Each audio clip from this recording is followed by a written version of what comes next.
രീതികളും ആചാരങ്ങളും അതുപോലെ തന്നെ അവർ തുടർന്നു വന്ന തൊഴിലും അവരും അതിനുവേണ്ടി ഉപയോഗിച്ച പല ഉപകരണങ്ങളും ഒന്നും തന്നെ ഇന്നത്തെ തലമുറക്ക് ചിലപ്പോൾ ഞങ്ങൾക്ക് പോലും അറിയാത്ത പല കാര്യങ്ങളുണ്ട്.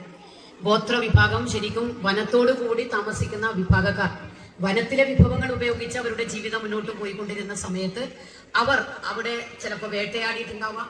പൊതുവിദ്യാഭ്യാസ വകുപ്പിന്റെ അക്കാദമികവും അക്കാദമികേതരവുമായ ഭൗതികവുമൊക്കെയായ പ്രവർത്തനങ്ങൾ ഏറ്റെടുത്ത് നടത്തുന്ന കേന്ദ്ര സഹായത്തോടുകൂടി പ്രവർത്തിക്കുന്ന ഒരു ഏജൻസിയാണ് SSK.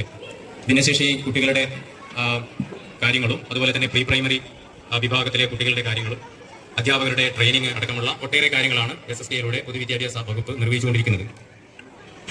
നേരത്തെ ഇവിടെ പറഞ്ഞതുപോലെ 2021-22 വർഷത്തെ വാർഷിക പ്ലാനിൽ പദ്ധതിയിൽ ഉൾപ്പെടുത്തിയ ഒരു പ്രോഗ്രാമാണ് ഈ ഗോത്ര മ്യൂസിയം എന്ന് പറയുന്നത്.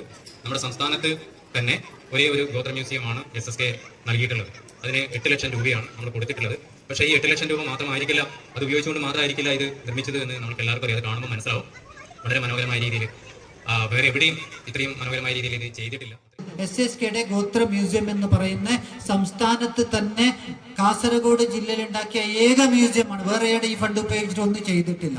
അപ്പോൾ അങ്ങനെയുള്ളൊരു അതാണ് അതിൻ്റെ ഒരു തുടക്കത്തിന് കാരണം. അപ്പോൾ വളരെ നല്ല ഒരു അപ്പോൾ ഇതിങ്ങനെ പ്രാവർത്തികമാക്കി ഈ നിലയിൽ എത്തിക്കുവാൻ പരിശ്രമിച്ച നമ്മുടെ അന്നത്തെ സ്പോൺസർമാരാണെങ്കിലും അന്ന് മുതൽ ഇന്നും ഉള്ളവരുണ്ടാകുന്ന PTA-ക്കാർ അതിലും ഏറ്റവും പ്രധാനമായി പാണ്ഡി സ്കൂളിൽ ഇതിനു വേണ്ടി അഹോരാത്രം പരിശ്രമിച്ച HM-മാർ, മുൻപത്തത് ഇപ്പോഴത്തെ HM-മാർ ഉൾപ്പെടെയുള്ള പ്രിയപ്പെട്ട എൻ്റെ സഹപ്രവർത്തകരായ അധ്യാപകന്മാർ, ഈ അവസരത്തിൽ എല്ലാവരെയും ആർദ്രവുമായി ഹൃദയത്തിന്റെ ഭാഷയിൽ ഞാൻ അഭിനന്ദനങ്ങൾ അവർക്ക് അർപ്പിക്കുവാൻ ഈ അവസരം ഞാൻ ഉപയോഗിച്ചുകൊള്ളുന്നു.